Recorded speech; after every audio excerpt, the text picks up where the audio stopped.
Hey, this is America's starting five.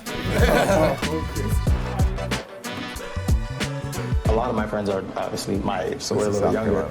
We've only voted once, for a president, and Trump is kind of all we know, and they're kind of Trump and Biden. They're like, well, we were broke with Biden, we weren't with Trump, and that's kind of the only thing that I'm hearing over and over again is that, well, Trump, we had money.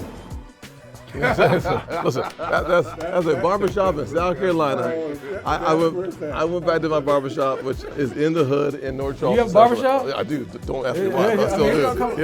Yeah. I mean, I'm almost there, man. Hey, don't be jealous. You're still young. You're coming. Yeah. I went to my barbershop, and I said, "What does it?" Someone asked me, "And you're a Republican in a black barbershop? It is an experience." An experience. And they said, "Why are you with Trump?" I said, "Because he allows you to keep your money.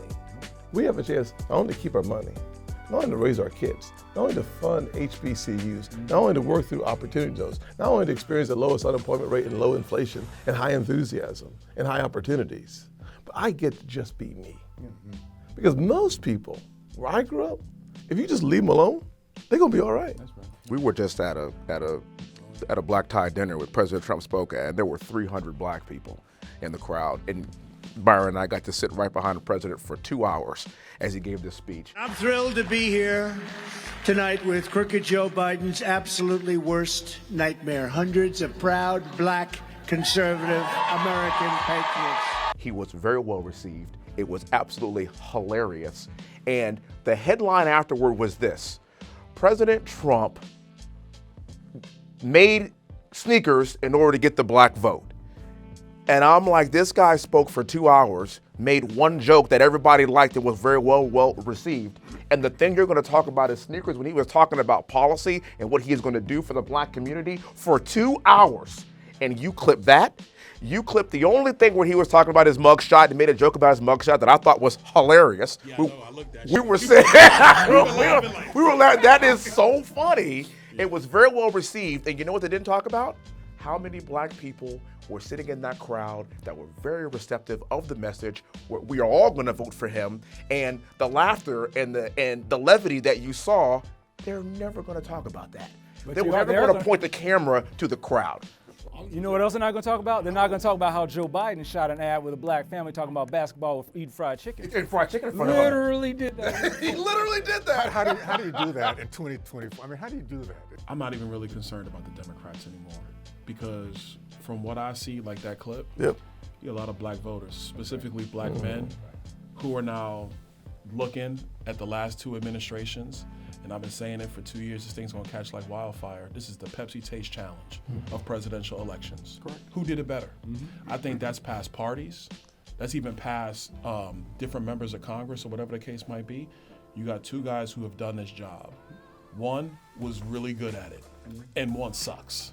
And I think at the end of the day, in a barbershop, it's like asking, like, who's better, Michael Jordan or Clyde Drexler? And that's no disrespect to Clyde Drexler, but you already know what time it is. And I don't want to compare Clyde. I'm sorry, not to compare you to Joe Biden, because that's actually reprehensible. He's nice. I like Clyde. I'm his congressman. You could have compared him to LeBron. You could get I like Clyde. Magic Johnson, LeBron James. It's still Michael Jordan. Doesn't matter. Still Michael Jordan. LeBron went off last night. I was watching. I heard it from the record. Yeah, that fade away. But the point that really matters is black people, and really all people, but black people in particular, are looking at this country today.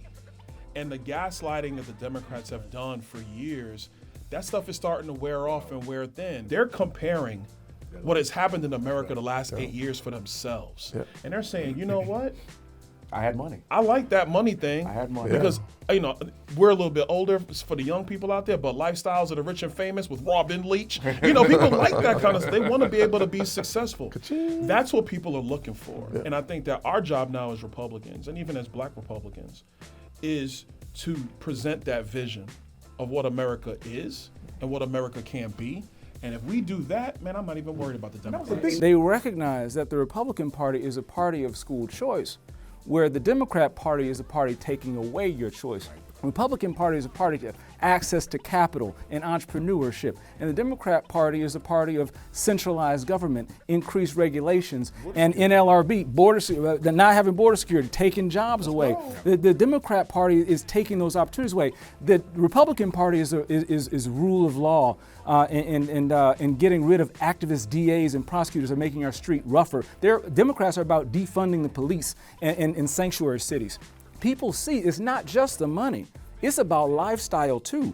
And part of achieving the American dream is having the opportunity to live a safe life, having safe streets, good schools, and being able to take care of your family.